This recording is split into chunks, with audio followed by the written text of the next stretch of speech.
It's the Worldwide Sports Radio Network. You're listening to the Big Guy Sports Radio Show. Your home for New York sports. Good afternoon, everybody, and welcome to the Big Guy Sports Radio Show here on Tuesday, June 30th, 2020, and we are live as always. I am your host, Jim, along with my co-host, Mac. How are you guys doing today, Mac? What's going on there, Big Jim? Hey, listen, some interesting things I did today. I know, but you're gonna have to. I know you're gonna go crazy on them. I know. Oh my God! I was on the line with the GM of the New York Giants today, talking. You mean the Yankees? Or you on? Yeah. Oh yeah. What did I say? You said the Giants. Giants. Well, that's next. But man, I was on the line with Cashman today. It was pretty awesome with a lot of big New York papers. Been doing a lot of work with a lot of different people in the business on podcasts and stuff like that, trying to talk to them. So I've been real busy today, talking to a couple of our former guests. We got one coming in tomorrow, Iceman John Scully for a quick interview. And I was talking to Jack Hirsch a little bit offline with about the boxing season coming up. So I've been real busy today with the show. Really? Well, at least, today I played the right intro video. So yes, you did. And I was ready. I was ready for that 30-30, Jim. I was ready for that. Oh, my God. Possible. And then you never know what's going to happen when you hit a button. Wait till we get a lot of different things for different segments. I mean, we're going to have to be on our toes. We're going to have to be on our toes.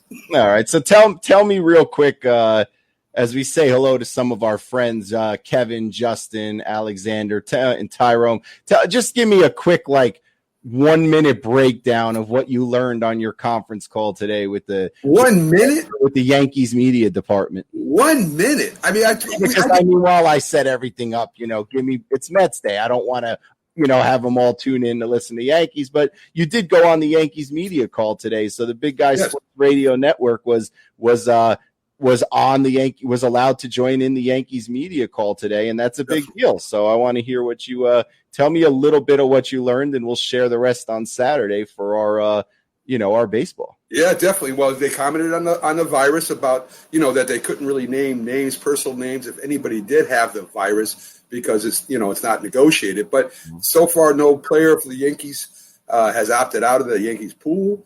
They were talking about the logistics of spring training, having it in Florida, how it's set up for spring training, and how they had to kind of revamp Yankee Stadium to facilitate the spring training there.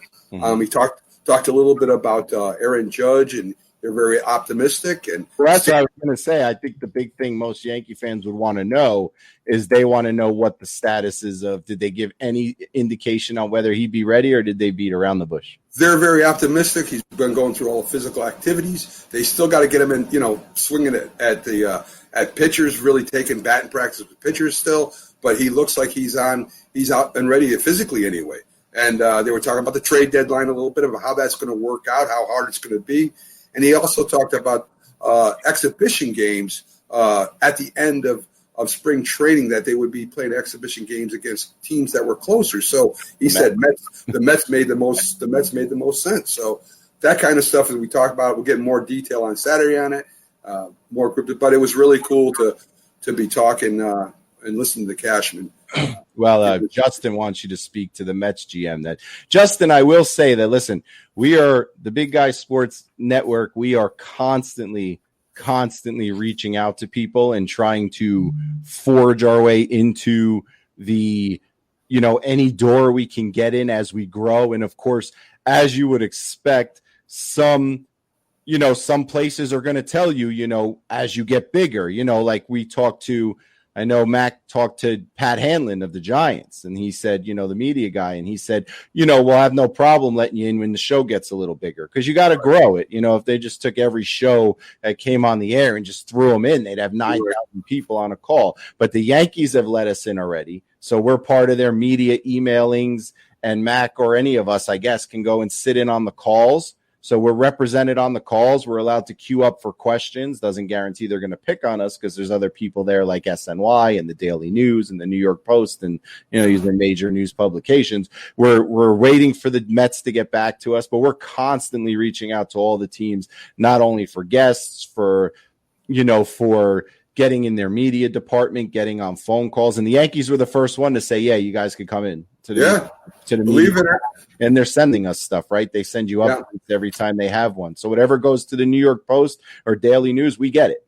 So we get it also. So it's a process. I mean, we'll get with all of them, but naturally so, the more we grow, the more doors will open up. Exactly. And it's hard because, you're asking for access to certain coaches and certain players, and they have to get approvals from the team to go on any site. So, they got to make sure the site is okay, that we're not going to go in there and talk about controversial approve the questions. Not everything is just like, oh, give us this guy. Sometimes it's, hey, can we have this guy on? Well, okay. First, he's got to go. I would love to come on, but I got to get permission from the team. And then he's got to get the questions previewed by the team because they don't want, they don't want their guys coming on the air. And same thing when they go on any station, on the fan, when they go on, they don't just throw them guys out there. Like they've had battles with the fan over guys promising them, oh, we're not going to ask this question. And then they do.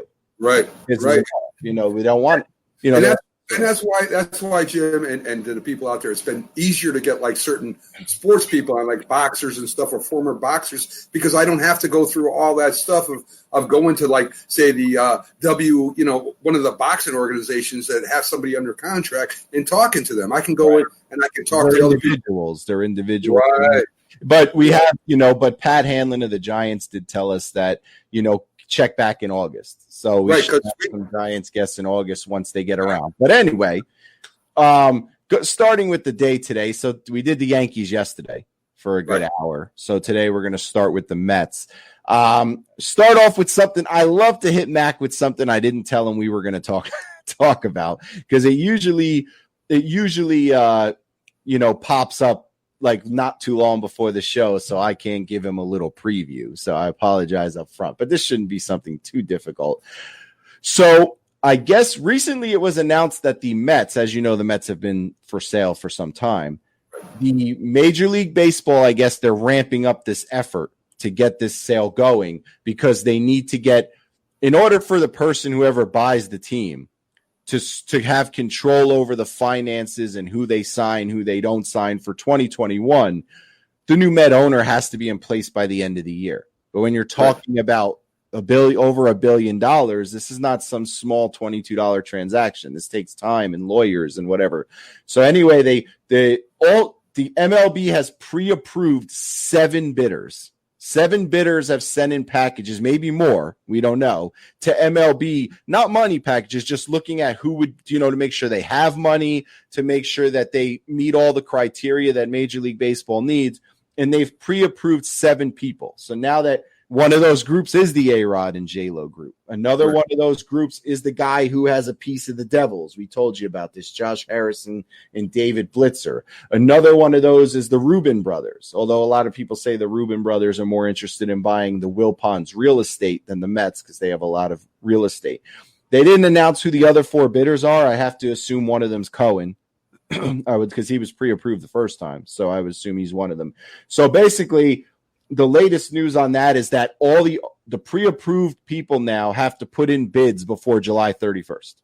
Right. And it still has, Wilpon still's got to agree to it too. I mean, it's not just Major League Baseball is just doing the background checks and making sure the finances are right and all that good stuff. But Wilpon still has the ultimate say on. Right. Well, the Wilpons put a group in charge. They hired a group in charge of taking the bids and getting them all laid out for them. But yes, the Wilpons would obviously have to agree to whatever bid they go to accept. But, that's one of the hurdles, is having MLB say, okay, this group is okay. Right. Because that's one hurdle, is saying they're okay to bid.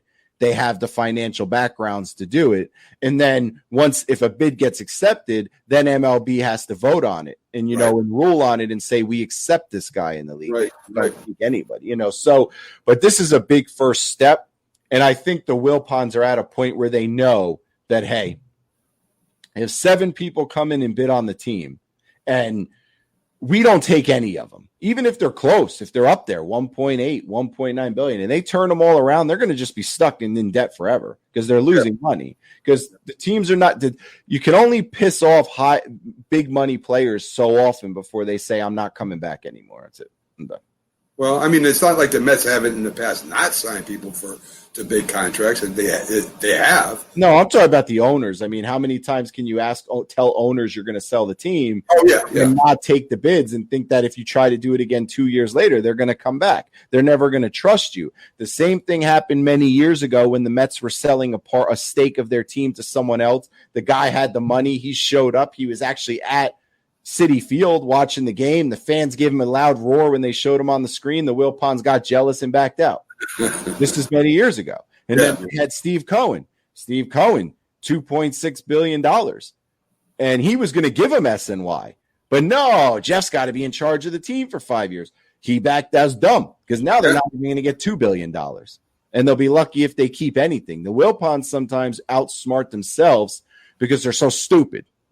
So maybe that's why we can't get on their media list because they're stupid. Well, I think there's a lot of problems, I think, with that organization because they're running it. So, this season, the 60-game season, is going to be a sprint. But you still got 2021. You still got a contract coming up that they're going to negotiate that the owners are all going to have to be involved in. And if Wilpon's kind of, what do they call it, a lame duck owner there, it's not going to help the Mets any. It's not going to help the owners anyways either. So, well, they're going to get 7 bids before the end of July. They're going to get 7 offers.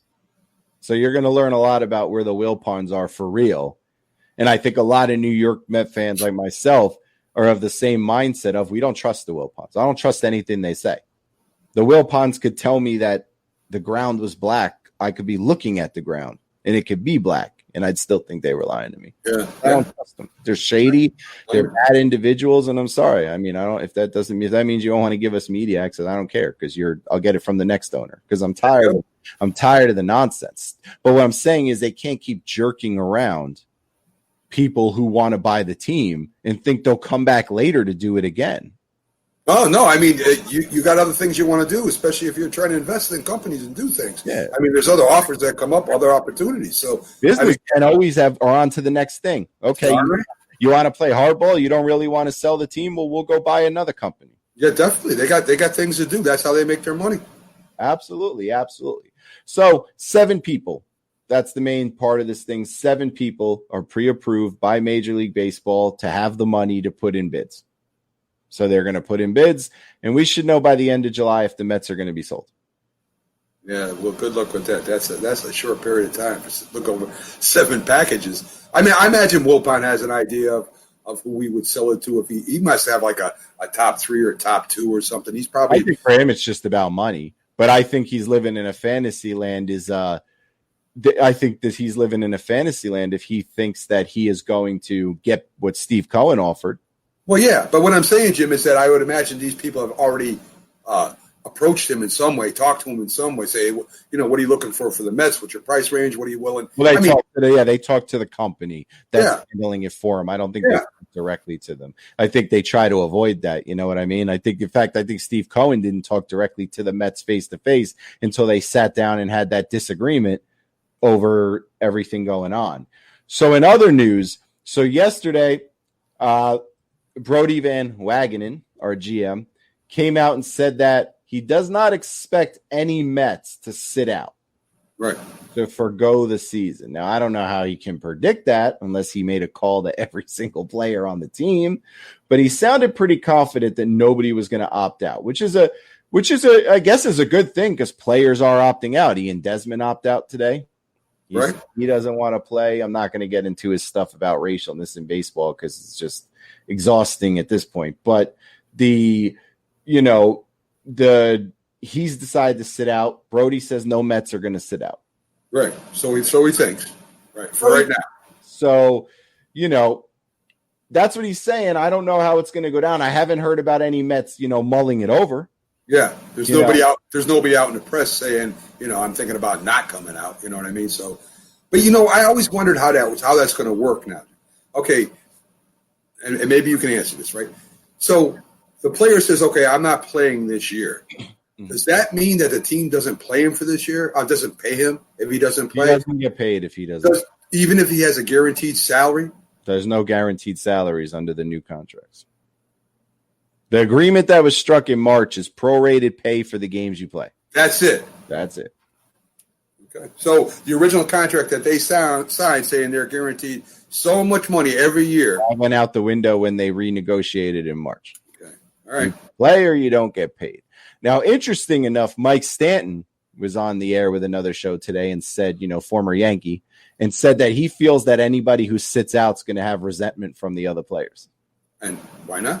I mean, I think there's going to be resentment in every league about that. I really do. Because, I mean, you're out there. Are you better than me? Are you taking, am I more worth a risk than you? I think a lot of players are going to have a built-in resentment. What about the players who truly have concerns about infecting their family? Well, I imagine there's a lot of family people out there that have families that are going to play. Right. So, But for example, let's say you had a kid who is asthmatic. If he gets it, he's in really bad shape. Would you play? That might be a different circumstance. But if you're just sitting out and your family's healthy and there's nothing going on with your family, you're just doing it because you're scared that you might bring it home to your family, then they may feel a different way about that. Well, it'll be interesting to see what happens. Desmond, like I said, he didn't want to play, but he said that, then he brought up some other stuff, which I'm not going to get into. But, regardless, Brody says nobody's sitting out for the Mets. Right. Well, right now they don't even have a 60-man roster. So I don't even know how he's coming up with those. He's like, let's get to 60 first. Let's before maybe he's talking to each individual player, like you said, and he's checking them off as he goes. Maybe there's a long conversation. Are you really going to play? Okay, we'll put you on the list. That would have been a smart move. I would have thought when you were making your list of 60 players or whatever it was going to be, that you had to submit to Major League Baseball by this past Sunday that just passed. If I was the GM, I would have called each player and said, do you want one of the spots or are you going to sit out? Right. That's what I would sit out. I'll give it to someone else. Definitely. I would think that would be a conversation that you would want to have. Right. So, and that's assuming that, again, as Tyrone just mentioned, that's assuming that we actually get to play. Because every day more and more people are testing positive in every sport, and now all the sports are on the line. I don't think we're really going to know. I think this is going to be one of those situations in every sport where even if the seasons start, we can't guarantee we're going to make it through. Yeah, it's a possibility. Even though I don't even like it, it's definitely a possibility. It is. My only issue is that when you tell people, my big problem with this, and we've had this discussion before, is that when you tell people that baseball or football or basketball, let's say, cannot play because it's not safe, but then you tell us little folks that it's okay for us to go out and work and serve the public, I have a big problem with that. Yeah, you're saying the rich are more important than us, which it's always been the way the country is anyway, but that bothers me a lot. Well, where the country's changed is that the rich have become the sports players. At one time, the richest people weren't the sports player; they were normal people. That goes back to the Brooklyn Dodgers riding the subway with their fans to the game. That's what's changed him. It's more of an entertainment than it is an actual, a sport. And they get paid like entertainers. Personally, I don't have any problem if a Met decided to sit out. I don't have a problem if any player decided to sit out for safety. It doesn't bother me. It doesn't anger me at all, honestly, because they're not getting paid. It would anger me if they were getting paid. If MLB baseball said if you sit out, you get paid, that would anger me. But if someone wants to walk away from $4 or $5 million and like Mike Leake did and sit out, hey, more power to him. Because if I didn't feel safe, at my job outside of this show, I would sit out from my job. Yeah, I don't care. I couldn't afford that. I would do it. I'm not going to die. No job's worth death. So, what good if you die, you can't afford any bills. So what are you talking about? I got to trust that I make. Right, but maybe you're not in a situation where you're going to be putting yourself out there. But, but for me, it's like, it does not bother me if anyone wants to sit out. So if a Met decides they want to sit out, that's their choice. I'm not upset. Okay, that's cool. That's cool. Nothing wrong with that. Not me at all. So yesterday the Mets announced their roster. Now I use this term loosely because when they said 60 men, I think the Mets did like 38 to start. Right. They did 38 and said we're going to sign 22. So I want to tell you this. So I went around to the Mets group today because I love to try to get some insight when we're going to talk about a certain team, because I want to hear what the fans think. Even if they're fans that don't get a chance to listen in, I want to hear what they have to say. Right. So I went around to the Mets boards and I wanted to ask them two questions. I wanted to ask them, the first one was, I wanted to know, are they concerned about the fact that the Mets only could put 38 people on this roster? Does that concern them at how much lack of depth we have in the minor league system that we could only come up with 38 guys? And then I wanted to ask them about the new guys they signed, but I'll get to that in a minute. That concerns me a little bit that you only felt like you had 38 quality guys to put on the roster. That's a good point. But I thought maybe it's the way the way they handle their finances is the way they count their players too. They're losing $50 million a year. Maybe they thought 38 was 60. Right, but they're going to go out and pay as they've been doing, and we'll get to that in a few minutes. They're going to go out and fill those 22 spots with all free agents who even if those free agents come in at the minimum, they're still making more than if you would have brought a minor league guy along. Very true. That's what I'm saying. It's the financial side of the Mets is totally messed up. I think the Mets have a good, solid team. I don't think the Mets fans have to worry about a lot of things. No, but we have a very weak farm system after that. That's very true. That's because probably 3 or 4 really good prospects, and the rest of everything all questionable. Well, that's because of the investment in your team. That's how you get great teams, Jim. Right? That's how you build your farm system. You do what you do at the major league level. They give you players coming up. They give you places to trade for good players. I mean, that's why good teams are very, very good, is because they got good minor league systems. Right. So let's break down like we did yesterday with the Yankees and go area by area on the team, talk about it, and see what we're looking at. Okay, this is before all the signings. So this was the original set of team that they put out there before they went into, signing everybody under the sun who was between the age of 35 and 40. So let's start with the outfielders. So Cespedes, they say, will be back. All indications are he's back. They have high expectations for him. He's going to DH. That's what they tell me. So then your outfield is looking like Michael Conforto, who is entering his prime years. He's really good. We love Michael Conforto, and it's going to be a shame after next year if we don't have a new owner when we lose him. Right. Let's see. The names are a little small here. So Jeremy Fargas, I never heard of him, so we'll move on for that.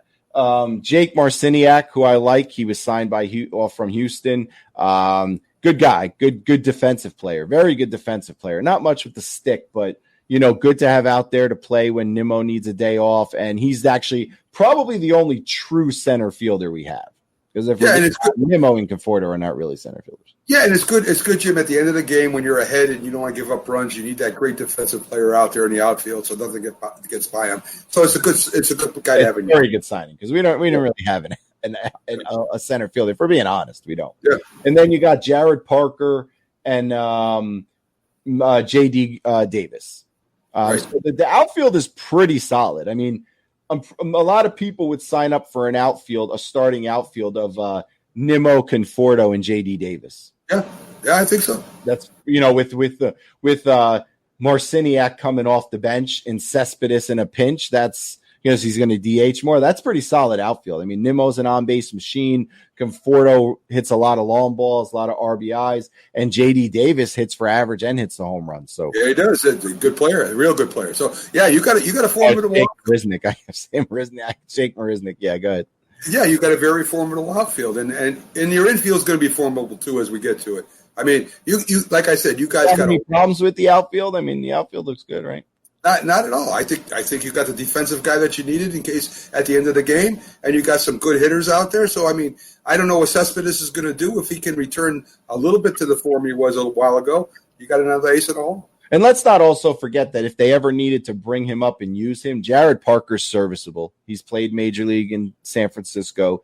He's serviceable. Not a star, but I mean, he's not, it's not like he's never been here. So he's serviceable. And they also have the option. He's on the infield list, so I didn't bring him up, but they have no problem shifting out Dom Smith. And you did if they need to. And you were we're going to be talking about the guys you picked up. You did pick up a decent outfielder too. That you just picked. We'll probably won't make the team, but we'll get to that. Yeah. So then you go to the infield. I mean, the infield's really good too. I mean, I'm not trying to overblow who the Mets are. The Mets are a playoff team, in my opinion. I mean, they have playoff caliber players. I mean, you look at first. You start at first base. I mean, what else you need to say? You got Pete Alonso. Right. And when he needs a day off, you got Dominic Smith. I mean, fill in, how solid of a first base is that? Definitely. And I mean, unless Alonso has that, sophomore slump, which I guess can happen. I don't know. Anything can happen, yeah. Oh, definitely. But last year he had a great year, and you got Davis behind him. So, and then if you need an emergency pinch, if you have an emergency, Matt Adams can still hit plenty of home runs. So definitely. You have plenty of depth. At second base, you have Cano. And no secret there that Cano is going to be there. And in the case of emergencies, I don't think you're going to see him. He's not going to be up unless Cano got hurt. But the Mets did add one of their better prospects, Andres Jimenez, to the roster. And he's one of their – when I said they had 4 good prospects, he's one of them. So they did add him, and you have Luis Guillamore, however you want to pronounce it. He's he's going to provide some depth with defense. So I don't even know if he'll be on the 40. And then they threw Jed Lowry on there. Now, I'm not going to count Jed Lowry for anything because he's still in a boot. The dude is in a boot. So I don't really know what to tell you. He'll be able to stop them ground balls, and you could just put his leg in front of it. I don't know. They could have gave me some of that money. I would have played 2 games. I would have looked bad, but I'd have played. And then you go on. Jed Lowry is on the roster, Justin. He's still in a boot, by the way. So just throw that out. He's been in a boot since 2019. So then you look at you have at shortstop Ahmed Rosario, who started to come into his own, and at third base Jeff McNeil is one of the best hitters in the league forever. Yes, sir. So, yes, sir. And then my favorite pickup is Eduardo Nunez. Yeah. Eduardo Nunez put up some big years in the pros, and he's that perfect guy to have on your team because he could cover second, short, and third. He's a utility guy. He reminds me of Lemieux. Yeah. Not like that guy you put in there and, hits 220. He can hit.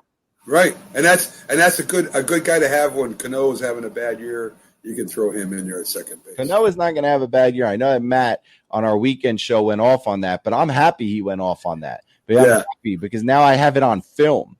That's true. When Cano bounces back, I'm going to loop it all day long on the website and the Facebook page, the quote of what he said, followed by Cano's stats. All right, there you go. You can even play it just before he comes on. I mean, you could bring him on a little late. Bring him up into the board a little late and play that loop first and then bring him in. Like maybe after the intro where, the microphone shows up, then it's faded to Cano's numbers. Exactly. And then bring Matt right in behind him, and there you go. Yeah, and I'll even change his little name on the screen to Robbie. Why not? I can do it. So the Mets have as solid of an infield and an outfield as you can get. But, I mean, that everybody knew that already. Yeah. I mean, everybody knew that the Mets' issue is not going to be hitting. It's not. And then you go to Kent, and they have Wilson, not their position players, solid, right? Woody Wilson Ramos is solid. The backup's going to be either Rene Rivera or Nito. They also have Sanchez up, but I'm not high on Nito or Rivera, to be honest with you. They can't hit. None of them can really hit. So it's going to be the Wilson Ramos show, and it's a big year for Wilson Ramos because this is walk year. Right. So hopefully the Mets will let him walk. I just don't like the way he handles. He's too slow, and he doesn't handle the pitchers well. Well, listen. I mean, Ramos, he's done a good job for you guys the last couple of years, man. Well, he's been there a year. He did all right. He did all right. Yeah. But he's slow. Takes him like 40. I can get down the line faster, and I'm slow. Let me tell you. Well, as long as you can handle your pitchers, you're starting. They weren't happy with him last year. I'm just telling you. I mean, I'm not. I mean, he's all right. Yeah. Right now, Rivera's back. Tyrone, he's back. He came back. Tyrone on Facebook said Rivera left. He's back. He's back. That's what the Mets do. We tell all the 210 hitters that you always have a home here. Yeah. He's back. And I saw today too, speaking of that, they still have not ruled out putting your boy Tebow on the roster. I'm telling you, he's coming up, and you doubt me. You're saying there's no way it's going to happen. You're going to be mad.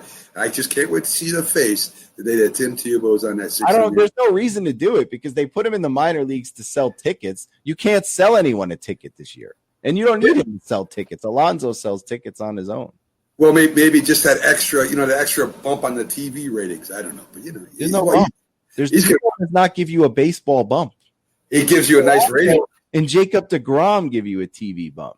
He may give you a little bump in the ratings. He could give a bump. The Kansas City Royals. If we send him to the Royals, give him the Royals. He would probably start on the Royals right now. He might, and actually, or maybe Baltimore too. He might start in Baltimore. We're making fun of these teams, Jim, and they'll be in the playoffs this year. And we'll be saying, "No." Justin says, "Don't want to hear about Tebow from you anymore." As you're done.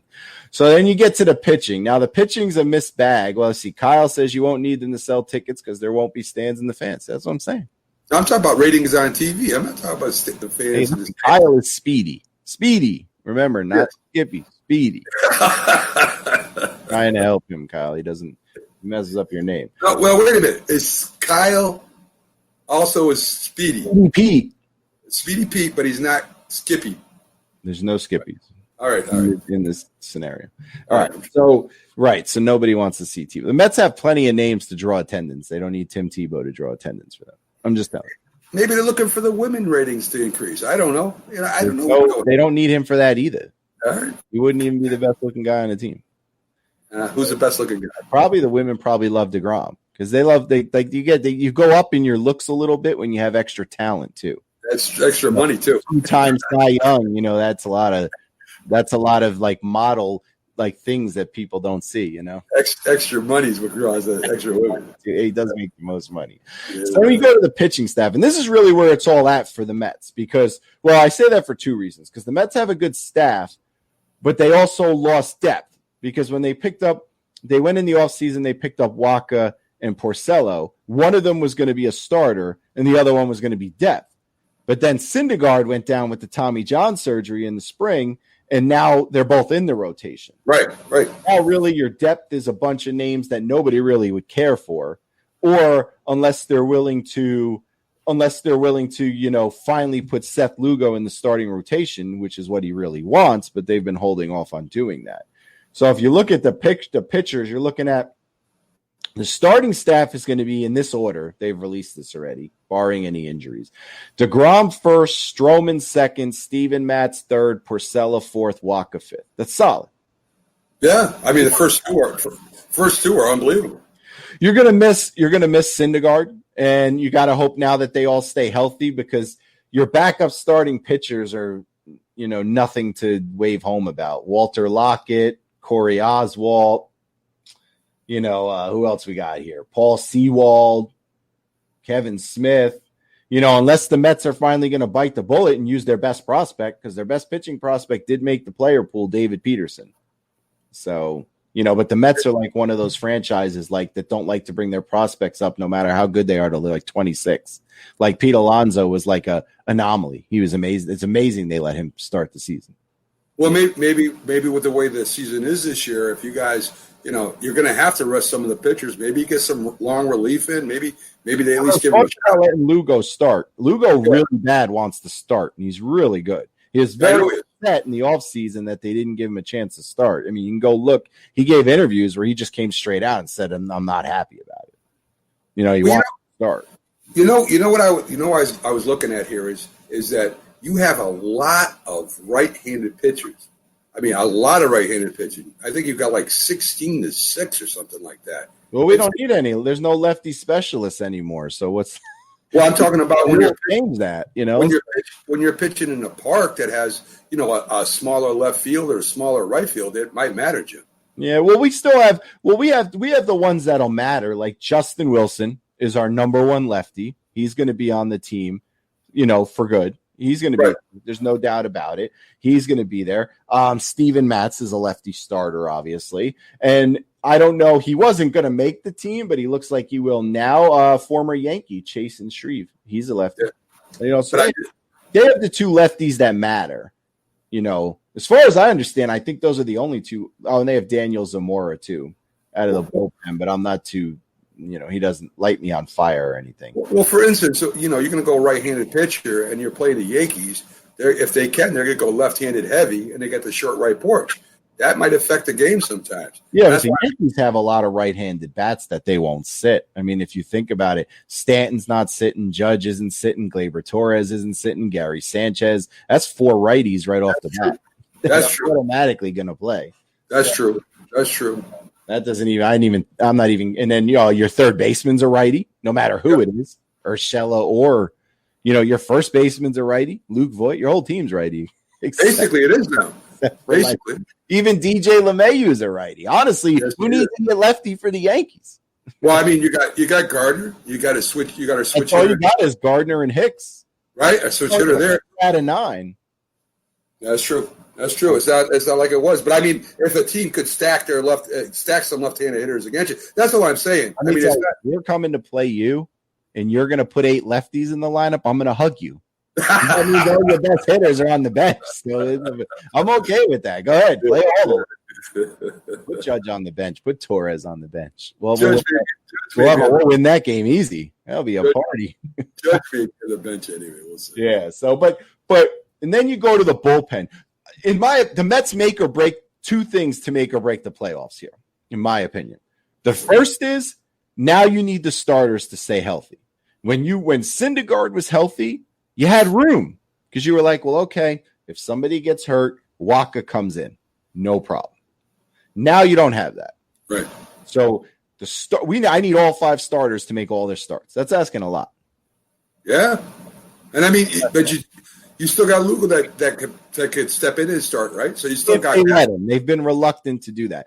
But the biggest question mark of the Mets always comes in is the bullpen, because you got to go up and down the lineup, and you need everybody to be on their game this year. Brad Brock was decent, but he's not lights out anymore like he was a few years back in his career.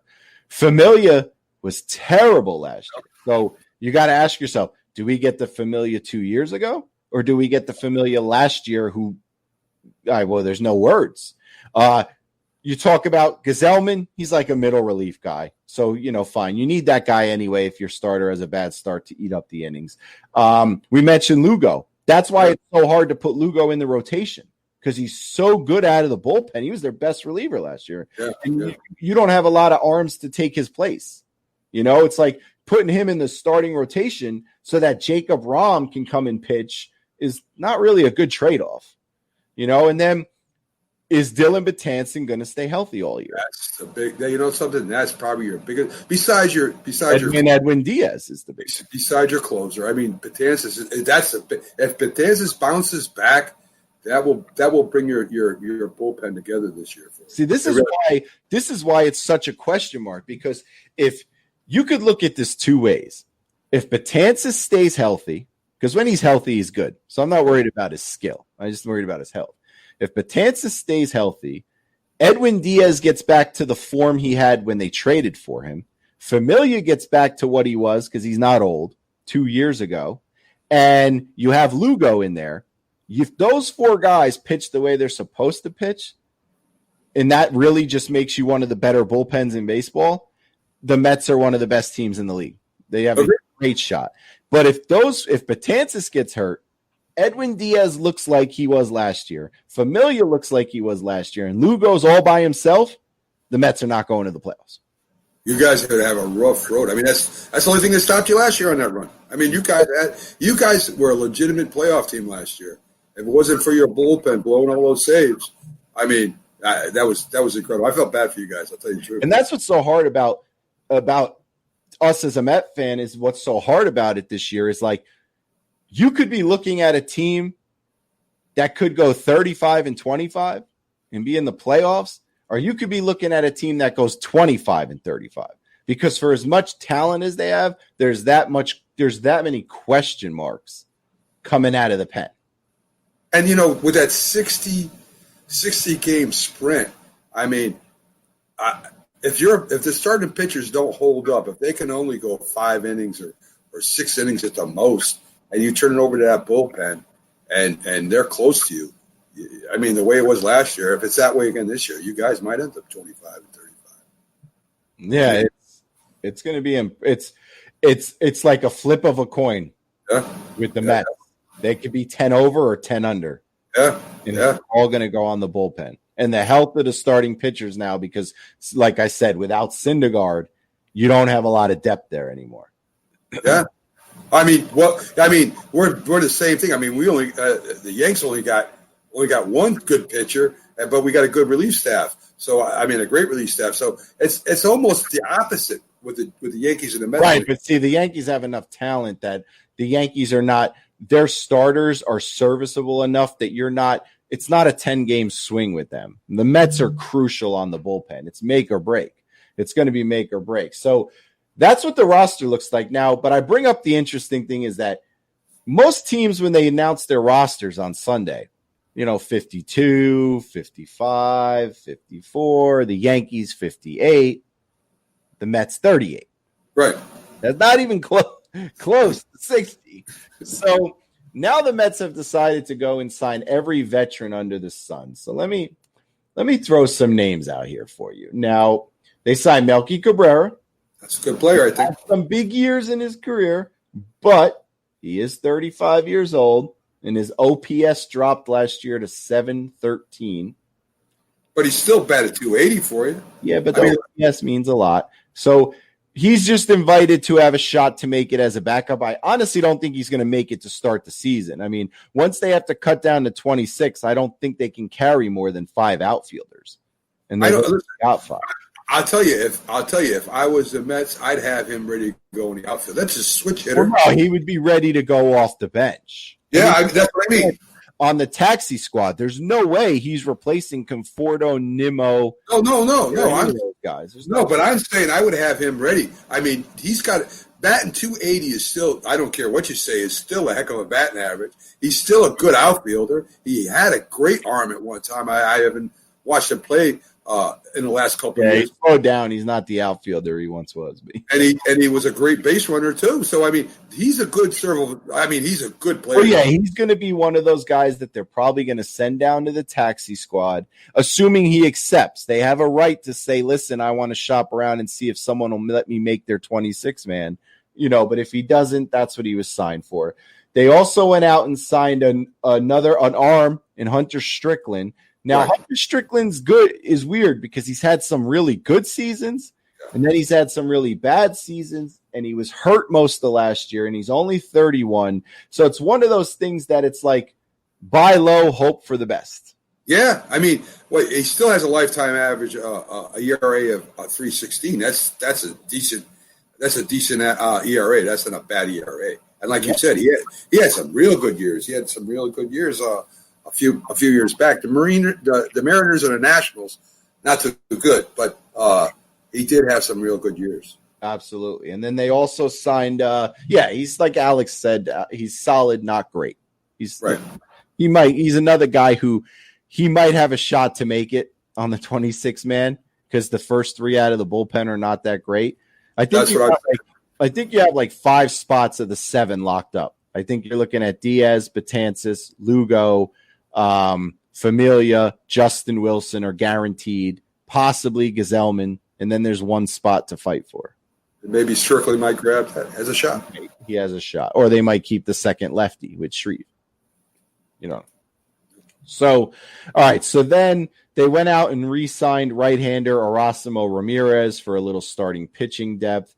They signed outfielder Ryan Cordell, who were both with the Mets in the spring. And then they added longtime infielder Gordon Beckham, who for a long time was the starting second baseman for the White Sox for quite some time. He just can't hit. No, he's a great fielder. He's not going to make the original roster. I mean, I would be surprised if he would have to beat out Nunez, and I would be surprised if that happened. Yeah, he just can't. 215, I think it's his lifetime average. That's pretty much his lifetime. And then there's Tim Tebow, who they're still thinking about. Tebow. Damn, Tebow's terrible. I don't even know what to talk about when it comes to Team Tebow. So that's pretty much the roster. Now, the Mets, according to Vegas, are projected for 32 wins. Now, Right. the best team in the league is projected, the Dodgers is projected 37. Right. Not that Las Vegas picks it right all the time, but if the Vegas predictions came out right, with the 10 teams going to the playoffs, the Mets would be one of them. Well, I mean, I don't take a lot of stock in the beginning when Vegas is picking. It's just something to talk about. Yeah, definitely. But I'm just saying for any kind of betting, I really never, or any kind of odds, I really never take a lot of stock in that because so many things happen, Jim. Injuries, trades, everything. There's so many things that differently can happen that will change the season around. Once you get into the season and see what the teams are, then I start looking at Vegas a little bit. Right. Now that's what I'm, and that's why I still haven't decided what I'm going to do with my, if I want to put a bet in on that or not. It's a tough one because, like I said, I want to take the over, but as I just mentioned 10 minutes ago, the difference between the over 32 and the under 32 is all in the bullpen. So Sure it is, man. It's a tough decision to figure out, what to do on there. So. But that's the team, that's the roster. And the other thing is, I think right now, and don't quote me on this, but I think right now they're at 45. So they should sign another 15 guys sometime in the next, the next couple weeks. So, because tomorrow's the day that the players are supposed to go to report to get their first round of testing. And Right. they're all clear with the testing this year, they'll be, they'll start camp with the team on the 3rd, so Friday. Well, they said when just to give you a little info on that too, when I was on a conference call, they were talking about when it's supposed to start Friday. They said because players coming from different parts of the country and different parts of the world, it may be more like Saturday before the whole teams get together and play. And that's assuming that nobody tests positive for anything and whatnot. Right. So, Right. But I feel very comfortable with the fact that both New York teams will be in the playoffs. I think so too. I think the Mets showed in the second half the team they are now. So, like I said, a couple more saves, they were in the playoffs last year. So 2060. What was it? 2060 blue? 27 saves. 2070 blue. I mean, Not just one guy, the team. The team, everybody they put in there to try to close the game blew one. I blame your closer. But anyway, I mean, listen. That's the first person you should blame. Exactly. But yeah, I mean, if you had half those games, right? If it makes you feel better, he blew most of them. Okay, there you go. So you never know. But why Gary Sanchez, if he's caught anything, I don't know. Maybe so. So you feel comfortable? Are you willing to go over on 32? I think the Mets could win 35, 38 games this year. Well, Really, 38 would be like the best. I think they can win 35, 38 games this year. So you're taking the over. Definitely. You heard it here first, people. A Yankee fan took the Mets over. I think it's going to be a real close race between the Yankees now with the Nationals with their players falling away. I don't know. I don't think the Nationals are going to make the playoffs. I don't know, They're man. going to fall off. I mean, they lost Rendon. Yeah. Zimmerman, actually, when I looked at his contract, it wasn't so bad because I looked at Zimmerman. Zimmerman had a contract this year of 1.7, right? And he opting out, Zimmerman only opted out of like $600,000. Well, there you go. That's not bad. I guess for him it's not. For me, it's what 10 years of work, but for him it's pretty good. Right. For him, it's Yeah. it's a halfway home. So so you take the over. I'm going to take the over too. I'm not as optimistic as 38 because I think 38's like the best team in the league, and I think the best team in the league is probably the Dodgers. So I would more put them at 38, but I could see the Mets going like 34-26 in 8 over, and that'd be enough to get in. Well, what do you think that the top 3 teams that we're playing, just the top 3, I'd say that was playing against each other in the grouping we're in right now, with the Nationals falling off, that's a big. Well, we're guessing they're falling off. The only key player they lost was Rendon. They still have Soto, and they still have the thing that carried them to the World Series. The whole rotation is back. Scherzer, Strasburg, Corbin, they're all there. They didn't lose any starters. I still hurt him a little bit, Joe. I mean, it still hurt him a little bit. Look, this is what I think anyway. I think you're going to have us. You're going to have the Yankees. I say us. I shouldn't say that. The Yankees, the Mets, and I think it's either going to be the Nationals or the Atlanta that's going to be in that third spot. I think we got a real good shot. We're not in the same division. You're in the East. We're in the West. We're in the East. We're in the East. I'm just talking about the groupings. No. I mean, I think we have the toughest grouping in baseball. I mean, look, you got the Yankees. Let's just think about the AL East. The Yankees are good. Tampa Bay's really good. Don't sleep on Tampa. And Boston's always decent. They're not like a pushover. And then Toronto's young, but on the up. All their young studs, Guerrero, Bichette, Biggio, all on the team now. They're on the up. And they're going to be Toronto. When they get a staff, better look out. They're going to be tough. Yeah, when they get a staff. And then you look at the National League, you look at Mets. Nationals are not going to be a pushover. They're not going to go 20-40. You have Mets, Nationals, Phillies, and Braves. That's to me, that 10-man group's the toughest in baseball. I think the Braves are going to surprise a lot of people this year too. I think they were really good. They were in the playoffs every year. You're talking about by division. I'm just talking about in our group. I think we got the Orioles that we should be able to dominate. The Orioles and the Marlins are the only bad teams. I don't think the Red Sox are going to be as good as you think this year. I think they're going to win games. If they go 28 and 32. They took somebody they knocked out. Yeah, the Orioles and the Marlins. That's what they knocked out. Nah. I'm just saying. I think that the top three teams. Just my opinion. I think the Yanks, the Mets, and I think the Braves. The Nationals and Tampa Bay. I mean, yeah, but that's my picks. That's how I'm going. That's from that 10-man playing group, right? Yes. Right. Well, no, you actually. I'm going to take. I think. If you want me to pick which teams out of the 10-man group I think will go to the playoffs, I'm going to take Yankees, Tampa, Mets, Braves, and Phillies. So I have both wild cards coming out of the NL East. All right. Why not? And one wild card coming out of the AL East. I think Tampa's really good. But you know something? Now you just said that. It's going to be so competitive. Hopefully we don't beat each other up. That's what I'm saying. No, the Yankees, I'm pretty sure the Yankees will go to the playoffs. If the Yankees don't make the playoffs, it's because they got hurt. They got too many. They come up too many injuries pop up. If the Yankees stay healthy, they're making the playoffs, just like the Dodgers. I think the same thing with the Mets. I mean, aside from being a homer and picking the Mets, because if someone asks me, who's going to win the World Series, I'm going to be a homer and pick the Mets.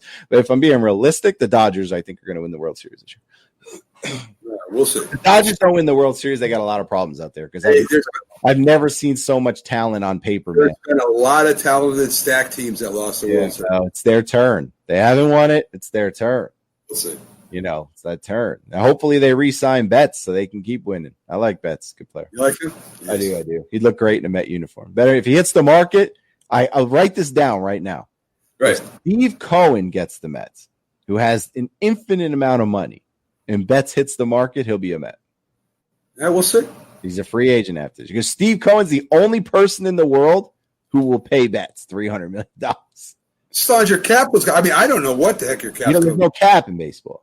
Well, what I'm talking about, you still got a luxury tax, right? You still we haven't paid the luxury tax since Nixon was president. We don't the luxury tax. What are you talking about? We haven't paid luxury tax in a long time. Maybe not Nixon, but it's been a while. I mean, I'm saying if Steve Cohen, who's a Met fan, buys the Mets, he's got more money than God, and he's like worth $6 billion. He's going to want to make an immediate splash to show the fans this ain't the same owner.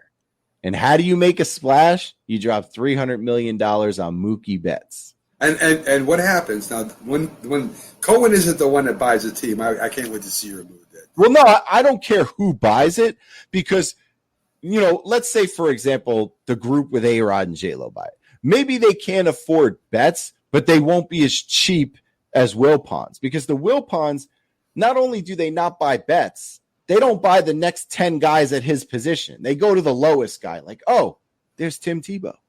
Let's get him. The other owners will be somewhere in the middle. At least we know when they talk to people that there's a chance. When the Wilpons say, oh, yeah, we kicked the tires on Harper. What tires?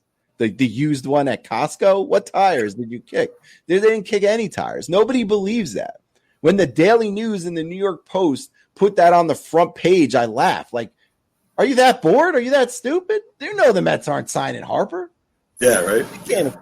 So any other owner would be good because they'll put more money in the team. See, the Wilpons, everybody looks at the Wilpons and says, oh, they don't want to put money in the team because they're cheap. That's not why. Because the Wilpons have had a $200 million payroll with the Mets. Must I remind you about the days when Beltran and Delgado were here and all those guys, and David Wright was in his prime? The payroll was up there with the Yankees and the Dodgers as the top in the league, and the Red Sox. Just the Wilpons haven't been able to do that anymore since they got involved with the Madoff thing, because they lost a lot of money in the Madoff thing.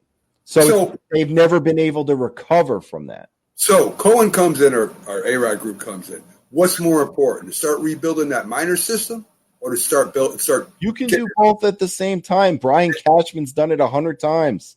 I mean, yeah, but it took a while. I mean, when Steinbrenner first came in, it took a while for him to get that minor league system up again. I mean, he went big for the free agents right away, big signings, but it took a few, I'd say 5-6 years to get that minor league system right. Kyle says the Wilpons tires, they're flat. They are definitely flat.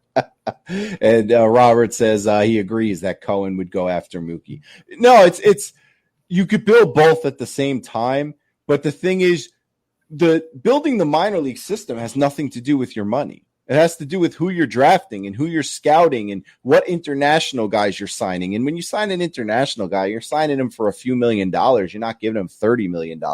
It's all about scouting. It has nothing to do with the money or the paycheck. It's just that it's not that the Mets put less money into scouting. It's that the Mets have had in the past bad picks in the scouting department. But now they look like they've gotten better. They look like they have some guys that are doing good in the minor leagues who are coming up, but those guys are so young yet, like Francisco Alvarez, their future catcher. He's only 17, just going on 18. So he's not going to be added to the 60-man. That's just like Jason Dominguez wasn't added for the Yankees. Right. You're not going to add someone at 17 years old. What I'm saying, Jim, it takes more than – I'm not just talking about going signing people. First of all, a scouting department, you have to have you have to have a great scouting department. Absolutely. You've got to have people that are going to go around the country, and it takes a lot of – you say it don't take a lot of money. I mean, it doesn't have anything to do with buying free agents. There's nothing – one doesn't have anything to do with the other. It sure does, because you're going to invest in the minor league system. And when how much are you going to invest? I mean, do you think if you invest $20 million into your scouting department, that stops you from paying $300 million for Mookie Betts? If $20 million breaks the scale for you, then you were never in Mookie Betts' ballpark anyway. What I'm saying, Jim, not only that, you're going to have to hire staffs down at every A, double A, triple A. They already have all that. Is it good? It looks better than it used to be. Yeah. I mean, I don't know. You ask me in 5 years when these guys come up. I don't know yet. You were just saying your minor leagues are thin. What I'm saying is, I meant that the minor leagues, I meant that the upper echelons of AAA and AA were thin. But I can't speak for the guys that Brody's drafted who are in A-ball in Class A and 17 years old. I don't know what they are yet. Brody's had 2 drafts. I have no idea what they are yet. You know what I mean? You know how it is when these guys get drafted. Everyone thinks they're great, right? When they first get drafted. But what I'm saying, Jim, is you still got to have an organization within the minors that have the good pitching coaches, that have good position coaches, that have good managers, that can compete and play at high levels with the other teams down there, and to have players that do that. It's not just throwing $20 million there. I mean, your question for me was which do you build first? And I'm saying both. I don't sacrifice one for the other. Now you're asking me, would I be upset if Cohen didn't get the Mets?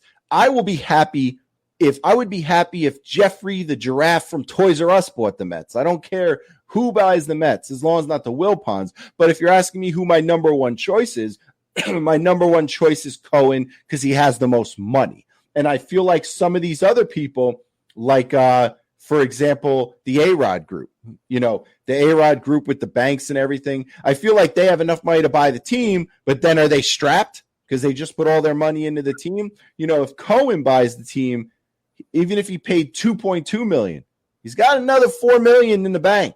$4 billion, I mean, in the bank. So he's not strapped. But see, the most fan, and when you're a Met fan, that's what I was you don't want to lose. That's what I was just going to say, because that's the most important, not only the money, but one of the most important things that he is a fan, just like Robert Kraft was with the Patriots. You know, he wanted the Patriots to win. He did everything he could to make the Patriots win. Right. Steinbrenner with the Yankees, big Yankee fan. Cohen is the closest the Mets would get to a Steinbrenner type owner. George, not the kids. The kids don't spend as much money as George, but Cohen would be the best option if you want to spend like he used to spend back in the days when people used to yell and say, "Oh, the Yankees buy their titles." Right. Cohen would be like that, right? Because he loves the team, and that's very important. You know, but at the same time, if you look at some of the comments, a lot of people make sense. You know, you got to build the minors because you just can't sign 9 starting players at every position at top dollar, or your whole payroll will be $600 million, which no one's ever done. Very true. No one goes over that 250 mark. But, Kyle says, you wouldn't use the Marlins as a good example. No, I wouldn't, because Jeter don't know what the hell he's doing over there. Just because you're a great ball player doesn't mean you know how to GM. I mean, or own a team. And Alexander makes a good point. You know, some of the great Jeter, Bernie, Rivera, Posada, Pettit, all came through the Yankee system. That's right. You have to have a balance of both. But the Mets currently have that balance because if you look, Alonso through the system, McNeil through the system, Rosario, Conforto, Nimmo, all through the system. So you have system guys. DeGrom through the system. Syndergaard through the system. Matz through the system. The Mets have guys that came up through the system. They just need the money to plug in the help. And to hold them players to stay with the team. And to hold those players. Because the only guy they've got a long-term hold on right now is Syndergaard. I mean, not Syndergaard, DeGrom. Yeah. That's it. You know? You have a while before you got to worry about Pete Alonso. But, you don't also want the guy to feel disrespected either. If the guy keeps hitting home runs and his celebrity keeps going up, you don't want to, wait on him. You don't want to make him last minute to where now he's upset with you because, 6 years later, you didn't take care of him. But you want to make sure that he has a couple back-to-back years too, Jim. You know what I'm saying? You got it. We're not paying him now. I mean, it's not even on the table. Exactly. So anyway, that's our Mets talk for today. We're going to have plenty more Mets-Yankees talk on the weekend for our Saturday Wake Up with Baseball in New York show, which is like all baseball. So let me get to our next topic, hockey. I see like Alex showed up just in time. It's almost like he timed it. I think Alex, maybe he's got equipment in my office or something. I don't know. So anyway, I want to touch base on what you think about what happened with the draft. Now, the NFL season, the NHL. Oh my Lord. The NHL season is going to pick up, but because of the coronavirus, they decided to extend the amount of teams that have a chance to get in the playoffs, which helps out the locals because the Islanders and Rangers would not have made the playoffs. The problem is that they didn't make. Yes, Syndergaard was not homegrown. I apologize. The problem is that they didn't change the lottery system. They said, okay, we're going to pretend if those other teams didn't make the playoffs, and we're going to do the lottery system. And now what happened is one of those teams who made the playoffs, who will made the chance to get into the playoffs, who lose in the first round of playing games, because, they have those certain teams are doing the playoff games. Like, let's say the Rangers. Let's say the Rangers lose. Have a chance at the number one pick because all the teams who are not in that thing, all the teams who are not playing anymore, like their season's done. 17. None of them got the number one pick. Right. So the number one pick can virtually go to a team that, even though they'll have to get eliminated right away, they're still having an opportunity to play again. Right. And I wonder to myself, and again, like I told you, I love to go around to the groups and find out, what the groups want to say, what they have to say, because especially the Devils. Now, the Devils didn't lose out the number one pick to someone else, but I wanted to get, because they didn't get the number 2 pick. So it's not like we're talking about, they got the number 2 pick. But I wanted to ask them and find out how they felt about the fact that the lottery wasn't changed to make up for the fact that there was a change in the season. So while I scour for those comments, hear me, I found a few. So one of the Devils fans, Chris, says you shouldn't make the playoffs and have a shot at the number one pick, pure and simple. And now we're guaranteed that a playoff team gets the number one pick. Another guy, Trevor, says, I feel more bad for the other worse teams than the Devils in this draft lottery.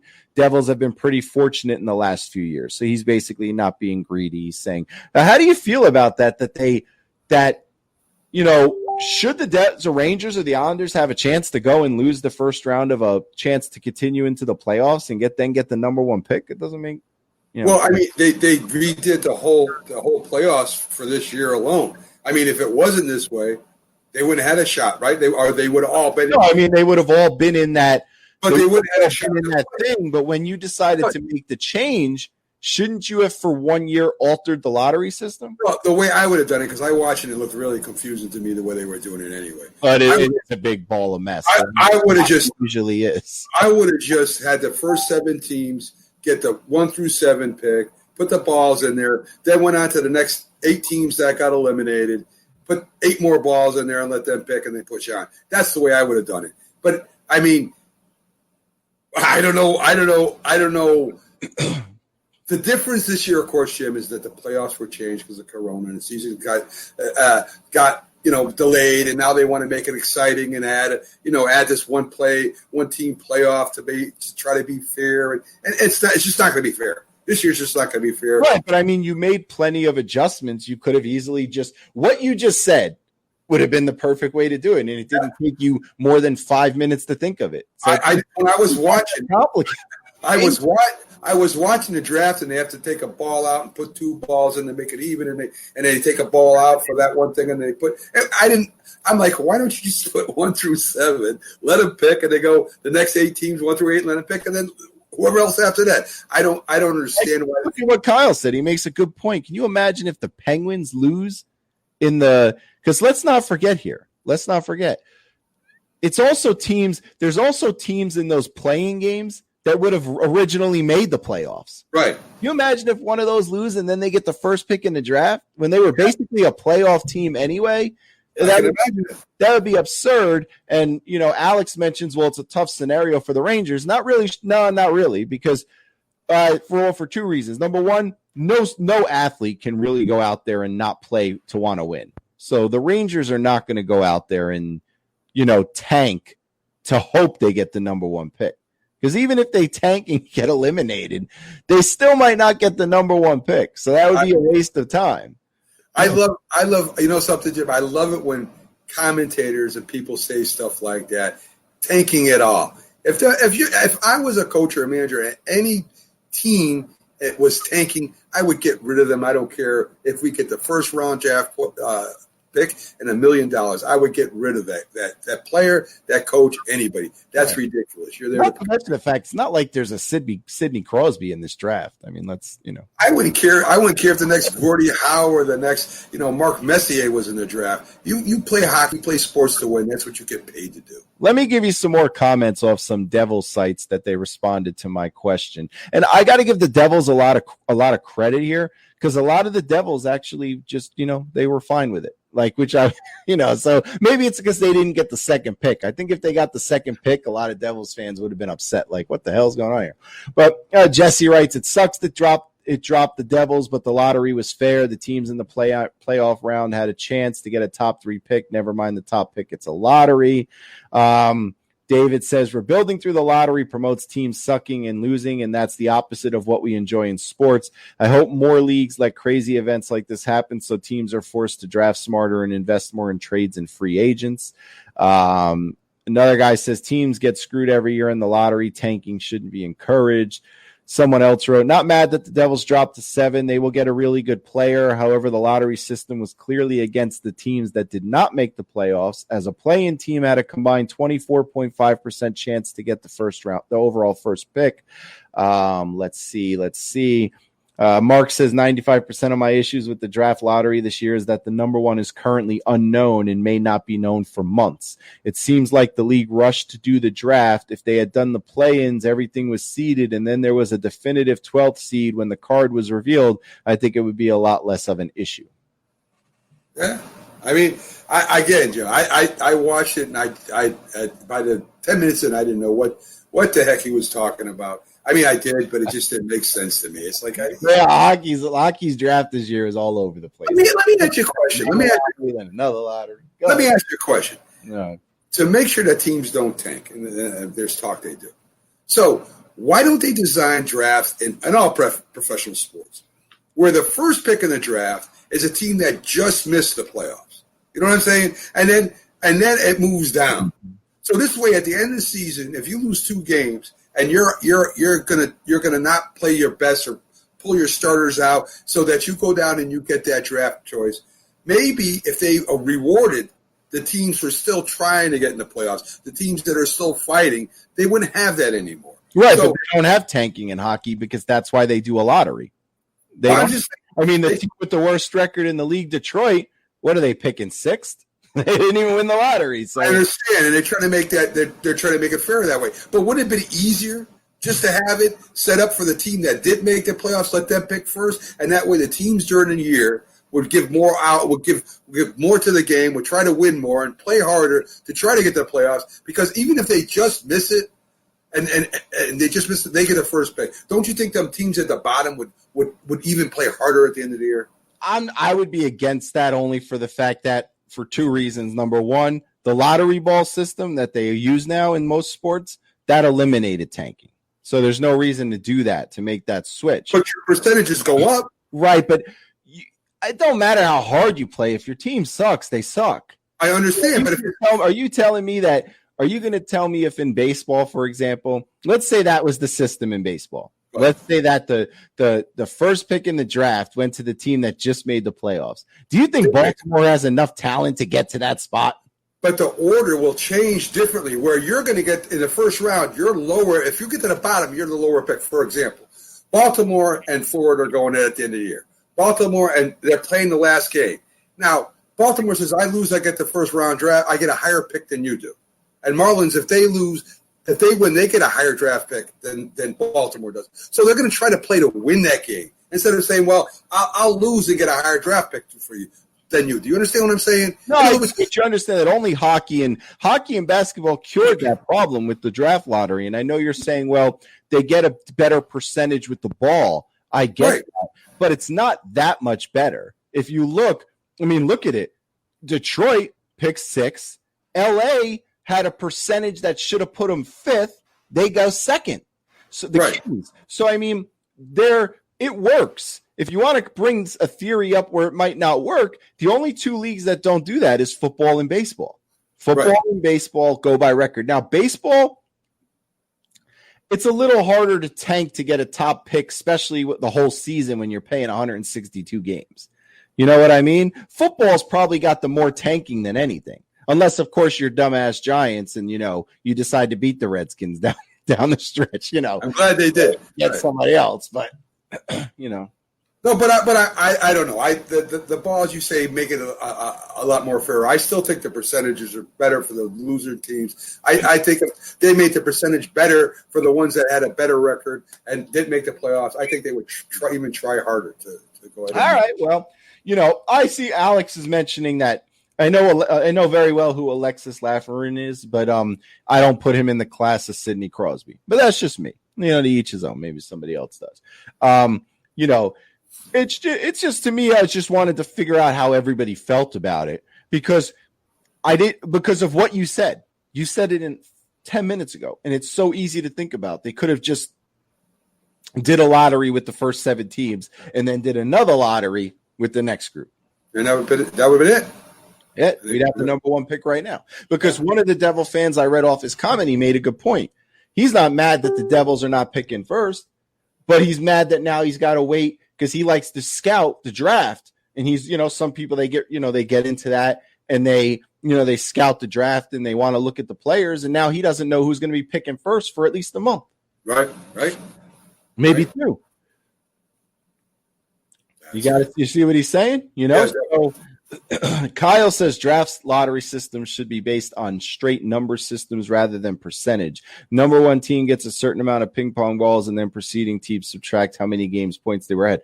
I agree. I don't know about, but I mean, isn't that really what it's supposed to be? I mean, doesn't like in the NBA, if the Knicks have the worst record, don't they say they have the most balls? That's what they say. I was about to say. Right. No. I don't know. I just think it'll be a lot easier if people make things complicated to make their job seem bigger sometimes to me. That's what I think. The NHL really messed up the draft. It's like so all over the place and it's so complicated. And honestly, when I was reading over it before the draft actually happened last week, there was a time where I thought I needed a college course to understand what was going on. Because they're going to have a lottery now. Then they're going to have another lottery soon. Then another lottery possibly at the end. I was like, how many lotteries we need to just make the first 16 picks? I mean, just put them in order. I mean, my Lord. Yeah, it's crazy. It's really crazy. And to watch him explain it, I tell you, Jim, I by the time 5 minutes was in, I was like, oh, man. I don't know. You need a class. You need a class. Yeah. It's a rough world out there in the NHL. Wow. I honestly, that's the sport I'm looking forward to the playoffs the most. I mean, if they cancel basketball, oh well, see you later. Baseball, I want to see them play, but if they decide it's not safe, as long as they play hockey, I'm happy. Hockey playoffs can't be touched by any other sport. Every hockey game can't be touched as far as action goes. I mean, there's not too many timeouts. I mean, that's you get off, jump in there, start playing, change the line, go. I mean, when I used to go watch the Whalers play, I used to enjoy watching all the action they had there. And on top of it, my team's good. The Flyers are good. You know, I mean, life's good. Is Justin still here? I feel like I want to play Justin a gift and Alex because they're never going to hear this sound if they play the Flyers. So I want to play it for them, but I want to make sure they're here. Justin, if you're here, give us a little shout out. Let us know. I'm going to play you a sound that you and Alex will never hear if you play the Flyers. So just let us know if you're here, and then I'll play it. Before I move on to basketball.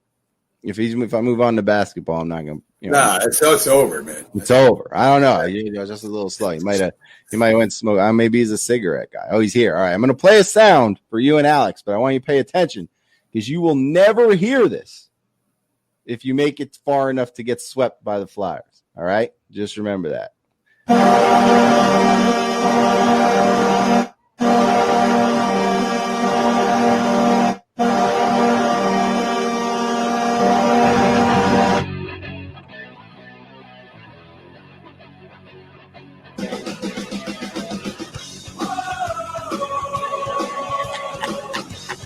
I'm torturing Justin. That might be the last time Justin hears that this season. I don't even know if they'll score against Carolina. You think they'll score? Oh, wow. No, I'm actually, to be honest with you, I'm rooting for all the local teams, obviously, because it gives us something to talk about. Because if the local teams get eliminated in the first round, then I'm not, we're just going to report the scores and stuff, and I'm just going to spend a lot of time talking about the Flyers on a New York radio station. That's right. Hey, listen, the Rangers are going to do good this year. Watch it. That's my team. That's my team since the Whalers left, and the Rangers are going to raise a little hell this year. You can't name 5 Rangers. What, Texas Rangers? Hey, it's okay if your hockey's not your main sport. Hey, listen, I still root for my team, man. I don't care. There's nothing wrong with that. So that's where we are on hockey. The overall feeling I got back from the Devils fans is they didn't mind it so much. Some people did say it was stupid, but again, I feel like they were a little less upset about it just from the fact that they didn't finish second. Like they didn't get the second pick. So it's a little less of a sting. If anything, Detroit should be upset. I mean, I saw an interview with their GM, Stevie Yzerman, one of the best players that Detroit ever had. And he was saying how, it is what it is. I mean, that's the thing about hockey, unless it's like a Sidney Crosby type player or a Tavares, John Tavares. I mean, you kind of like, you could get someone good anywhere in there, but hockey's one of those weird things that every once in a while, like you get the Crosby or the Tavares, those kind of guys come out, and then one pick is so much more important than any other sport. Sure. I mean, except for maybe basketball because it's such a small team. But I agree with you. You got some stars that come out once in a while that change the whole makeup of the team. Hockey is one of the only sport of the four majors, in my opinion, that when that special talent comes out, if you don't have the one pick, you have nothing. Yeah. You know? So I want to bring up some basketball news. Let's switch to basketball here down the stretch. And there's two things I want to talk about. First, I want to talk about the Nets. Now, currently, the Nets are a playoff team. Right. Barring a collapse, they should be in the playoffs. However, have you gotten your notice to try out yet? Yeah, it's getting a little thin, ain't it? They don't. Durant ain't playing. Irving's not playing. Another guy, I forgot his name yesterday, he's a bench player. He said he ain't playing. Now, Spencer Dinwiddie is not sure if he's going to play because he's got the coronavirus. Right. And DeAndre Jordan tested positive for the coronavirus and said he's not going to play. Right. Now, the Nets have lost two starters. And a good defense. Two other starters who were never going to play. Right. I'm curious, who is playing for the Nets? Can let me tell me this. I mean, it's bad. I don't know if it's more an attitude there than it is about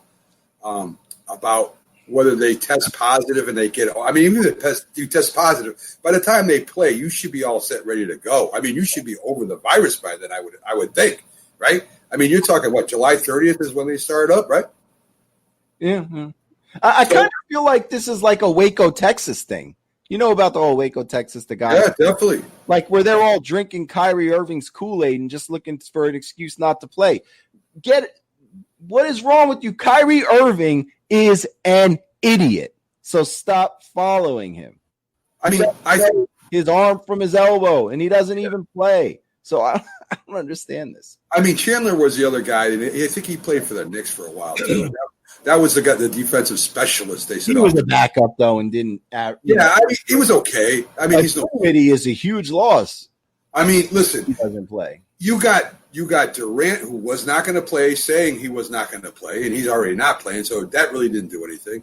You got Irving, who wants to form his own league, and he's not playing anyway. He is a bet. Let me tell you, the chances that Irving starts his own league are the chances of me owning an NFL team. No doubt. Same. No doubt. I mean, the guy, he was never a leader.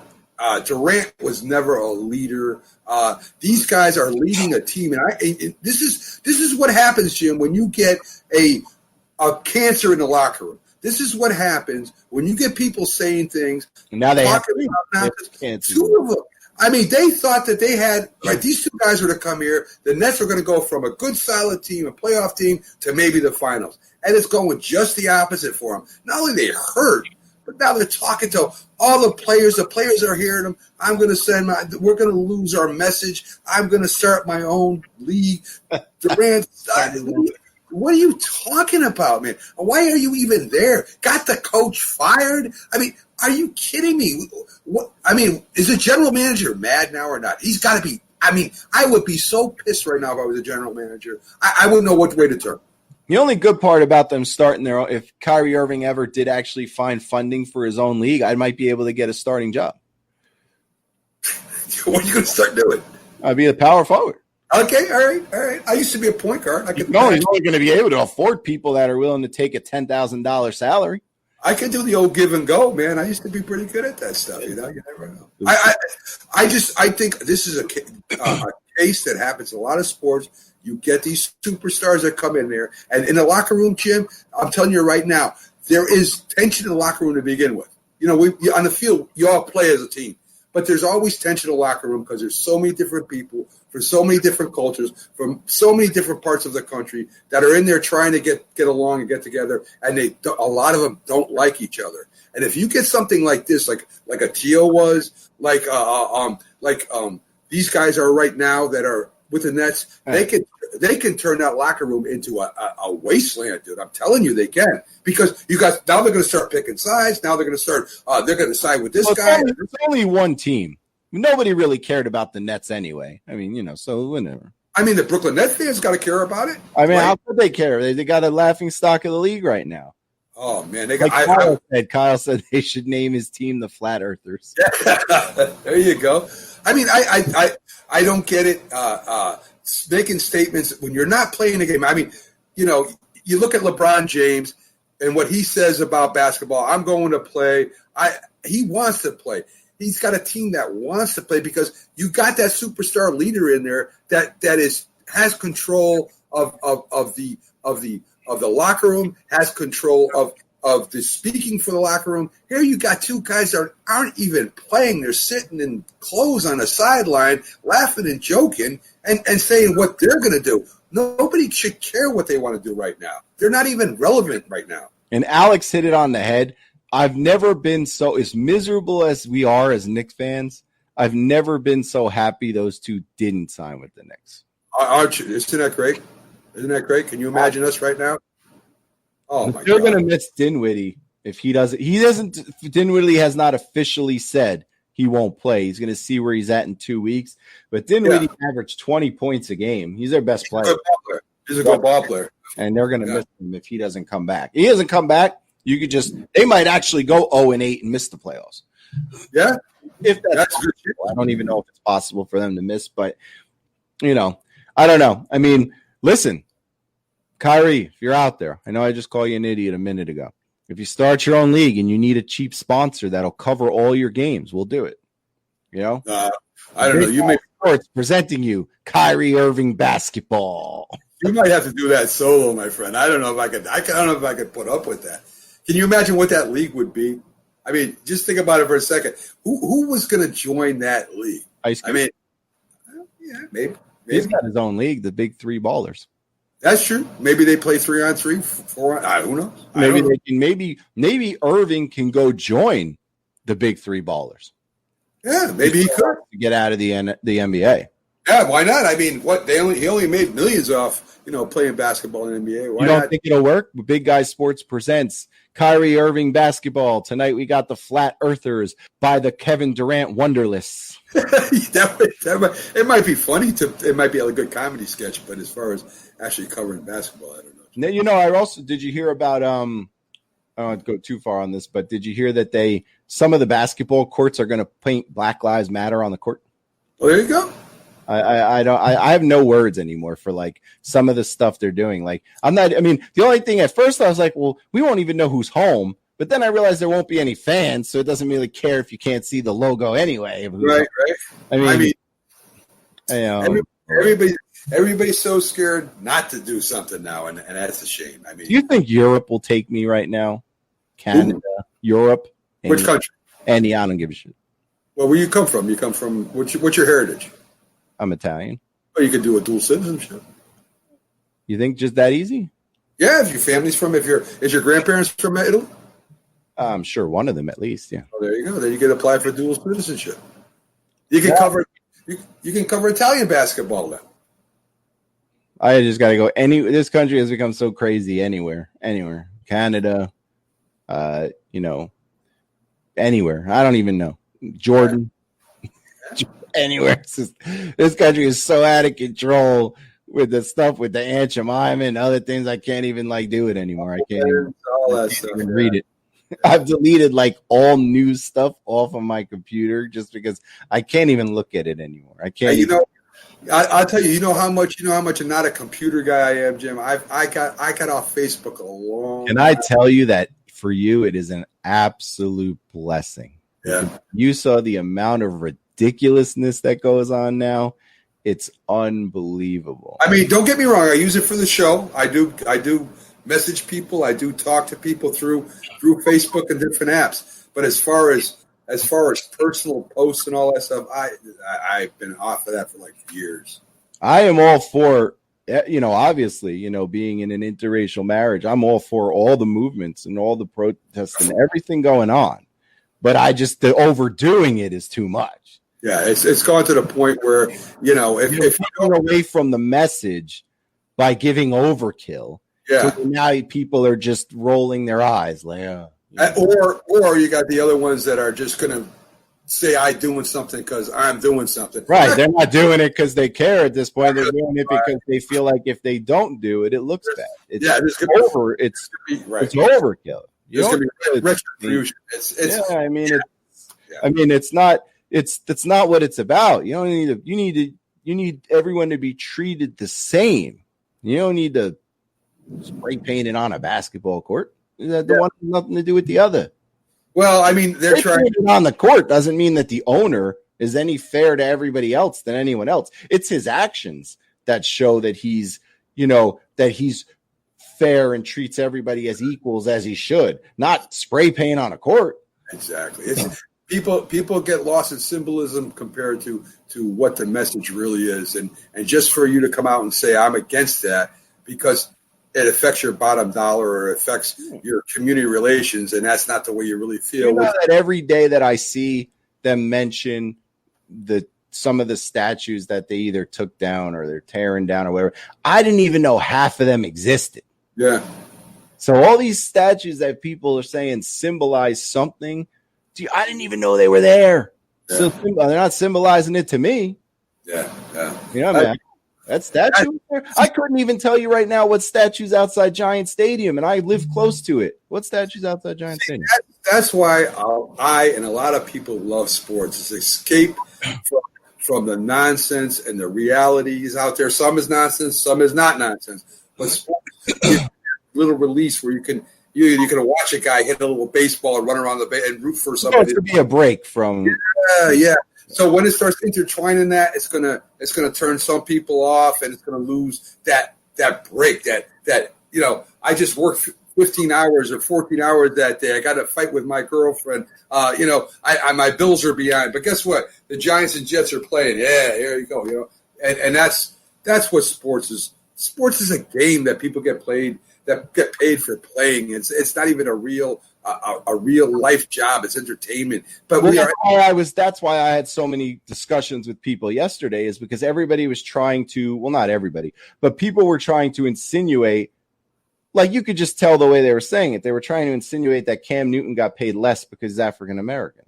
And I was like, well, that doesn't make any sense to me, because you understand that I looked this up because I wanted to be accurate about it. 70% of the National Football League is African American. Definitely. I mean, do they pay all of them low? I mean, no. I mean, Teddy Bridgewater just got a hell of a contract. There's always more to it than just to say, oh, this guy's this, so they screwed him. That's not always true. The Patriots took advantage of a situation, not a person. Took advantage of a situation where they got a good, solid quarterback who a good deal. Could be great at a bargain price because the player wanted to be a starting quarterback. Cam Newton, if he wanted to be backup, I think some other teams would have called him. He wasn't going to make starting quarterback money, but he's not going to make starting quarterback money either right now. But he does have an opportunity to go in there and have a good year and then get signed to a good contract. So, and I promise you,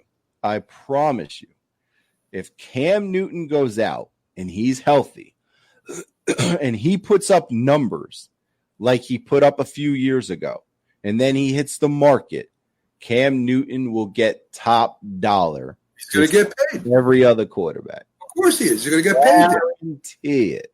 There's no doubt, because they don't. Let me tell you something. There's only one color in sports, and that's green. And you know, want to know something? I mean, I know maybe in the businesses of sports outside the field, there might be some things going on that are not correct. And yeah, they got to correct them. They definitely do. But as far as go on the field, it goes off performance. If you're good enough to play football at a high level, you're going to make money. This is a situation where Cam was hurt. He was let go late.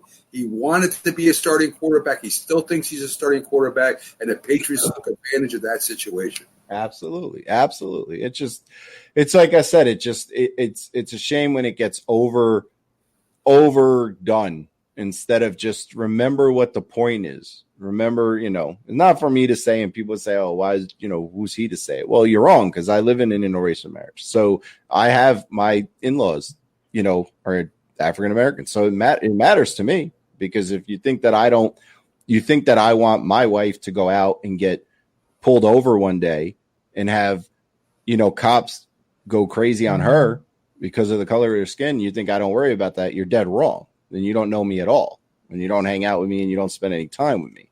But one has nothing to do with how I feel about painting stuff on courts or anything else. Yeah. You know what I mean? Yeah, definitely. I definitely know that. They're two separate things. You know what I mean? Jim, in my family and in my immediate family, I have a mixture of races. I have a mixture of cultures in my family. And you know something? That's going to be more and more as it goes along. I mean, that's the way it is now. It's not segregated as much as it used to be a long time ago, unless that's your preference.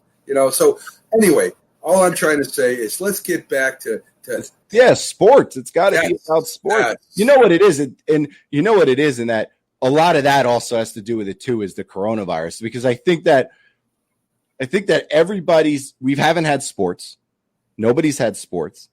Everybody's been stuck inside. If you think that hasn't played a role in this, it has. Like, people are just stir crazy right now. Yeah. And you got crazy people to begin with, and you got people that are trying to do the right thing in their protests and in their actions. I mean, nothing, not about nothing, but there are a lot of players out there that give their time, give money to help communities, and because they make a dumb statement or word something wrong, and get a backlash for that, and I don't care who you are. I judge people by what they do more than what they say. Because, we talk on the air, and I fumble my words, and I mispronounce names. You know what I mean? But what do? I'm here because I love what I do. I love talking to you guys about sports, and it's my action. It's my passion. And it's not always about what you say. It's about what you do. Yeah, and then on top of it, too, is like, it doesn't help the fact that you, like, even in, like, New Jersey, like, they were about to open indoor dining, and the casinos are about to open. And then the governor decides yesterday, nope, we're extending the indoor dining lockout and no serving alcohol. So just like that, Borgata, which is a place I like to go to, they're closed indefinitely. Yeah. They were set to open on the 6th. Now they're not opening. So, I mean, it's like, more time inside. Right. So, right. But anyway, let me get to this other thing as we get down the stretch here. Because I don't know, I kind of feel like on one hand, I'm not sure if I believe this, but on the other hand, we are talking about the Knicks, so it sounds pretty believable. I bet it's true. I want to get your opinion on this, because then I have to actually leave you for 30 seconds. I have to step out and check something. My wife has been sick, so I just want to make sure she's okay. What do you think about this? LeBron James says that he was interested in the Knicks before he formed the Big Three. And when he came to meet with the Knicks, now I don't know if he even officially came, but I guess he wouldn't say that unless he did, or talk to them or whatever. They were completely unprepared. And it just, when he says it, it sounds believable. Like, to me, like, because it just sounds like something the Knicks would do. It's like if I'm a GM, right, or an owner, right, and LeBron James is coming to meet with me in 2010, and he's the biggest thing on the planet. I'm rolling out the red carpet. I've got the jet picking him up. I don't care that he's married. He gets in the room. I got the women in the thing. I don't even care. Not naked. I'm just talking about, I got like 3 or 4 beautiful women in a nice bed. So, yeah, I got the women in there. I'm rolling. I got Spike Lee picking them up, driving the Uber limo or whatever. Like, I'm going all out. Like, he's coming to meet me. We sit down. We got, I don't want to say the caviar, because I hate caviar. Maybe that's not his thing. I got all the best champagne. I got Jay-Z's people in the building, even though he's a net guy. I'm living it up. Yeah. But to me, James Dolan seems like the kind of guy that would have LeBron fly in commercial, pick him up with a yellow New York taxi cab, and then when he gets to the MSG, he's feeding him White Castle. I find this believable. I do actually jack this up. I do too. I find it very believable. I mean, listen, we all know how unorganized, how Dolan runs his team. You talk about the Wilpots, man. Dolan may be worse than a Wilpot. At least you guys went to the World Series what was it, 2000? 2001, right? Again, played us. I'm trying to remember. When was the last time that the New York Knicks played in a championship game? And when's the last time they won a championship game? You got to go back to like 1971 when they had Walt Frazier and Earl of Pearl Monroe. And are you kidding me? This is New York, man. This is the biggest market in the country. And the heck with Los Angeles, the hell with Texas, the heck with Florida. This is the basketball started in Springfield, Massachusetts. I mean, this is the area that basketball came from, man. This is it. And you can't even take one guy that said, and I believe, because I remember hearing about this through the weeds before, way back in 2010, Jim. You got this one player that has a chance to turn your organization around, to become competitive right away. And you just kind of, thanks for coming, LeBron. I'm glad you made it. Yeah, we know who your player is going to be. We're going to keep Stoudemire here with you. We're going to overpay Stoudemire, who can't jump anymore. I mean, he was a great player at one time, don't get me wrong, but the man couldn't get off the floor anymore. That's going to be your number 2 guy. And here's what LeBron said was the big problem was. I mean, obviously I was joking about the White Castle and all that, but it wouldn't surprise me. And Alex says he never believed for 1 second LeBron was coming. Well, that's not what LeBron said. He didn't say he was coming. He said that the Knicks were an option. His first option. He came his first option. So I'm not sure I agree with you on that, Alex, because if he could have come to New York and run the city, that's more exposure than anywhere else. But he said the problem was no one wants to believe it, but you're wrong. The Knicks were a draw still then. But the problem with LeBron said was when he came here and he met with them and he wanted to know, well, what's your plans to get people around me? Right. They didn't have one. Stoudemire. Yes, so why is he going to sign with somewhere where nobody knows what the plan is? Exactly. I mean, it really sounded like, Big Guy, that there was no presentation at all. He just came in, said, "Hey, okay, yeah, I'm interested in signing with the Knicks." So, what are your plans? What are you going to do with this team? How are you going to get to the promised land? And it sounds like Dolan was still living in fantasy land and thought, "Oh, LeBron will sign here because it's the New York Knicks." And what GMs did he? There has been mistake after mistake after mistake, and I don't know. I mean, I wish you could force Dolan to somebody could force him out of the. Dolan would never admit what happened anyway in that, because he doesn't admit anything. I mean, and it's just maybe he would have never come here, but I'm just saying is that if you put me in a corner and put a gun to my head and tell me who you believe, LeBron or the Knicks, I'm going to believe LeBron on this one, because it sounds like typical Knicks behavior. Oh yeah, I bet that happened. He might even be nice. He might say something like, "Well, they might not even have met with him. Maybe they sent a representative out there." Listen, they have made from GMs. Jeff Van Gundy, great coach, right? You agree with that? Mm-hmm. You agree? Yeah, I think he was a great coach. And why did he leave? You think because he was burnt out from basketball? The man loves basketball. He was burnt out by the Knicks. He was burnt out because they didn't give him any draft picks, any players that he could gel together. I mean, even when the Knicks were good, Jim, with Ewing, I mean, Starks was okay. He was hot and cold. Yeah, you had Oakley was a great rebounder, maybe scored 10 points a game, and Johnson was a decent rebounder too. But I mean, really, who did the Knicks have second to Ewing that was a scorer that could make the team move? They never really did. They said, "This is you, Ewing. You play with Oakley. We'll dominate down low, and let Starks take some free throws." Well, let me read you this, because this is from Bill Simmons, and Bill Simmons is a very respected basketball insider for a long time. Bill Simmons says he's talked to several people in New York Knicks. It's clear the New York Knicks were LeBron's first choice. In 2010. In fact, he says some of the stories he heard from people close to him were legendary on how much he wanted to become a Knick.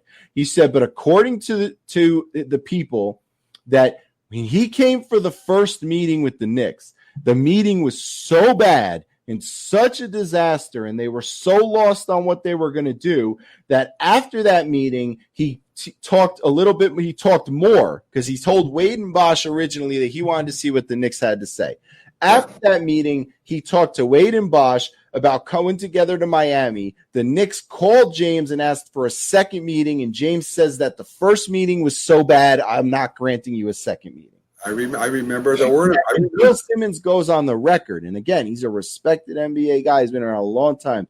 He goes on the record and says that people have told him that it was the Knicks, basically, the Knicks were going to get him. The only person who could have lost him going to the Knicks were the Knicks themselves. Yeah. And that's exactly what they did. Yeah. I mean, Jim, it doesn't surprise you. Phil Jackson. What do you remember when they hired Phil Jackson? And Phil Jackson said he's not going to be with the team. He's going to still stay in California. He'll check in once in a while. That's the first problem right there. I mean, why would you even hire a man like that that's not going to be with the team? I mean, how does that? What does being a coach mean that you're a good GM? Two different things. I agree, man. But why even hire a man that tells you straight out, I'm not going to spend half the year? Yeah. We'll conference call. Oops, sorry. Yeah. We'll conference call. We'll talk about it. What are you talking about? And then on the show because we don't care where he lives. So he could have just did the show. I mean, I never have gotten how the Knicks have had chances like LeBron, like when they had Ewing, that they don't take advantage and put a team out there. They haven't done it. I don't know if Dolan owned them in 71, 72 when they won the championship. Probably not. But I mean, I don't understand why they can't just put something together on the court. And the rest is history. LeBron goes to Miami. The Knicks signed Stoudemire to a 5-year, $100 million deal, and then they trade for Carmelo and Tyson Chandler. And, well, here we are. Here we are.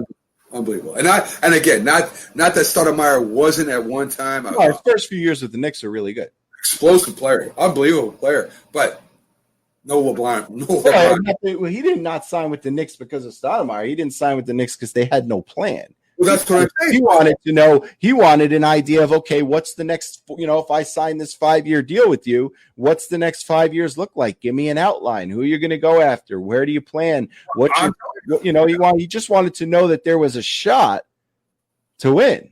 I'm telling you what their plan was. We're going to overpay for Stoudemire. And Stoudemire his knees were already messed up. That was their plan, Jim. Well, I think the problem is that wasn't enough. He probably would have been okay with Stoudemire, but he wanted to know, well, who's coming in to coach? Who's going to be around the team? Who's you going to plug in the spots? These little guys that the teams go out and pick, like the Kyle Koivers and the other people, those are the players that people want to have around them because those are the players that help, chip in where you need to chip in. The Knicks are probably like, well, we're going to visit the Korean basketball league and see who we can get, and who knows. I haven't got them since I didn't believe what happened, and I followed the Knicks very closely way back with Ewing when he was playing. I was watching almost every game. I never understood why they Garden was electric, man. I'll let my boy John Starks. That's my boy. John, come on, baby. I got to get in touch with him. I love John Starks. Starks lost as many games as he won, Jim. That's all right. That's all right, but he had heart. Oh, no doubt. And you know what? I'll take heart any day. No doubt. Cash. I'll take Starks because he has more heart than Durant. Yeah. I don't want Durant ever on the show anyway. Okay. I don't. But again, I think LeBron has. I've earned a lot of respect for him. And the Cleveland Miami thing, I wasn't. I mean, the man made a move to better himself and to get a little team. But I mean, the last few years, I really gained a lot of respect for LeBron. So. Yeah, I mean, I have no problem with him. I mean, I root against him sometimes because I have that whole root against the favorite if my team's not in it. But and look what he's doing right now, Jim, with Anthony Davis and his little crew down there. Are they out there today? And J.R. Smith. Yeah, I mean, look what they're doing. I mean, they got J.R. Smith. They got a solid team there. They all want to play basketball. They're not out in the media saying, this and that about what they just want to go play basketball. And that's to me is good things. Yeah, they could. Alex says, I hate to say it, the Knicks blame Starks. You can blame Starks for the Game 7 loss to Houston. We can blame Ewing for the finger roll. I mean, it happens. People lose games. It's the way it goes. You can't be money all the time. John Starks is not LeBron James, so you can't expect him to be money every time. And you know something? You're a point guard and you're dishing the ball out. This guy gets cold for a little bit. You go somewhere else with the ball. You know what I'm saying? You make a better assist. You bring it down low. You don't just keep hitting that guy open and he misses 4 or 5 in a row and say, okay, go again. Well, you know what? With a shooter, once they finally start hitting him, they get hot fast. Well, we gotta wait to see a couple. Let him cool down a little bit. As he's they're there. The bigger problem is the Knicks and their future. I mean, Knicks have the Knicks side, we talked about this yesterday. There's not much more you can say, is that they just need a lot of help. The Knicks are years away yet from, being competitive. And, we could sit here and talk about, 2022, they're going to have enough money to sign 2 max players again. But how'd that work this year? Nobody wanted to come here. No, that's not so who cares who they want to sign unless you can get them to come here? I mean, that's where the problem is. So, it is what it is. But the Knicks, that's how you know the Knicks. You hit rock bottom when Kyrie Irving plays half the season, Durant doesn't play at all, and the Nets still have a better record. Yeah, but something, that's not going to last too long with them two there. That's not going to last too long. Unless they bring somebody else in there to play with them that's like them, and they just, I don't know, they just really don't look like two pieces that you can form. I'm waiting for them all to get together and drink that Kool-Aid that takes them to the better place. Like that's the stuff that they're trying to sell them on. Seriously, Jim, if you were another NBA player and you wanted to go to a team and you saw these two jokers who never took the team to a promised land, never really. Not that they're not great scorers and stuff like that. Of course they are. But they really didn't have the leadership. Durant, Oklahoma City did nothing, didn't take him nowhere, and he had a couple good players with him there. He didn't really do nothing. You're playing with a team that's already a championship team, and all you did was make them score another 20 points a game, another 10 points a game. That's what he added. Don't even know how to, like Robert just said, the Knicks don't even really right now know how to keep their good players. They just That's true. booted Porzingis out of town. He didn't matter. But he didn't really want to be there anymore either, because just the way they treat their players, he didn't want to be there. He's like, why am I here? You guys don't have any respect for me or the team. Talking about a nice two over there with Porzingis and the other guy is unbelievable top two they got going there. That's going to be a competitive team too. Oh, yeah, that guy they got to steal. Oh yeah. Yeah, the other guy, he's great. So, he's breaking like LeBron rookie records and stuff. Yeah, but it's just one of those things. I mean, people, got to remember Porzingis didn't want to be there either anymore. He was like giving them no respect because, Phil didn't know what he was doing. Oh my God, man! And then before that, terrible GM. Yeah, but there's a lot of people like that. Look at Isaiah Thomas for how many years was he our GM? Oh Lord, don't bring it up. Don't remind me. Oh my God, I just don't know what to say. Don't remind me.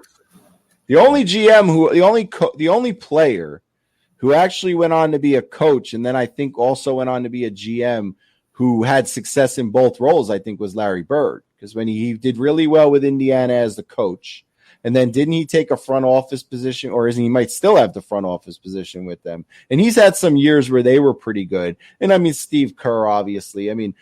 So best example is Jerry West. Jerry West. Went over great Laker. Did he coach or did he go straight to the front? I think he coached for a time. I don't know if he's a head coach. But he went to GM, and the Lakers were great. He knew exactly what he was doing. See, I always look at Phil, and I think to myself, if you look at, and we're going to wrap it up here, but if you look at Phil, tell me what time Phil won the title with a team that didn't have excellent talent. Think about it for a second here. He won titles with the Bulls when their top 3 players, Pippen, Jordan, and Horace Grant, were 3 of the best players in the league.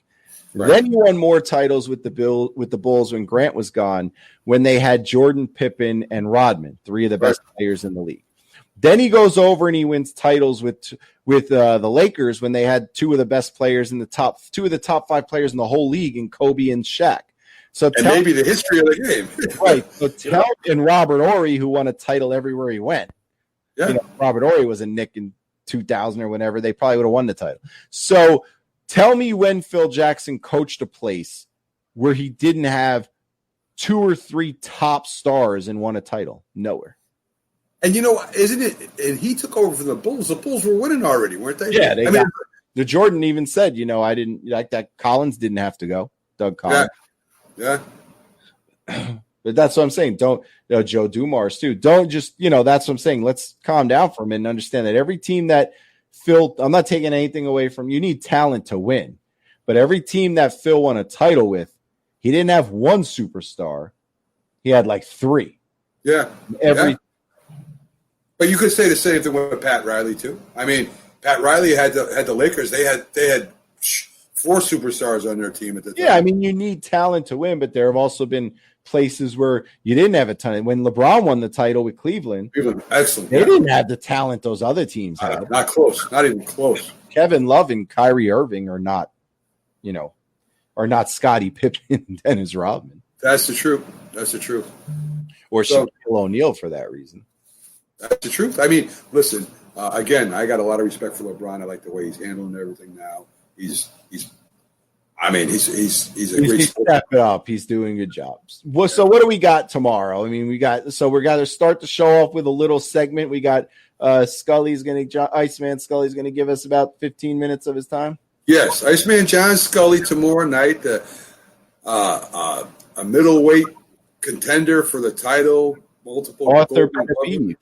Yeah, and we're going to talk about that now. Yeah, and we're going to talk about his boxer. He's a heavyweight champion. He has 2 belts, not in major divisions, but has 2 belts. And we're going to talk about Arthur Beterbiev a little bit and see get to know the guy.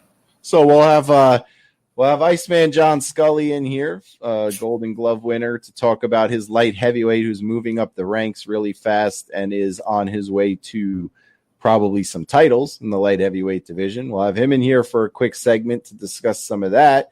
And then we'll be talking about wherever the wind blows us. We'll know by morning. Okay, that sounds good. Should be a lot of breaking action coming up, John. Well, tomorrow they start showing up, the baseball players start to get tested. So, it's going to be good because once we get into the weekend, people are starting to show up. People are starting to get going, and get things started. So, yeah, definitely. I mean, everybody's starting to arrive. We see the hockey players coming, starting to arrive and stuff like that. I mean, you're going to start seeing the maybe a little coverage of their little group sessions a little bit more inside the rinks. I'm hoping anyway, where you can start seeing inside the hockey rinks or inside the baseball.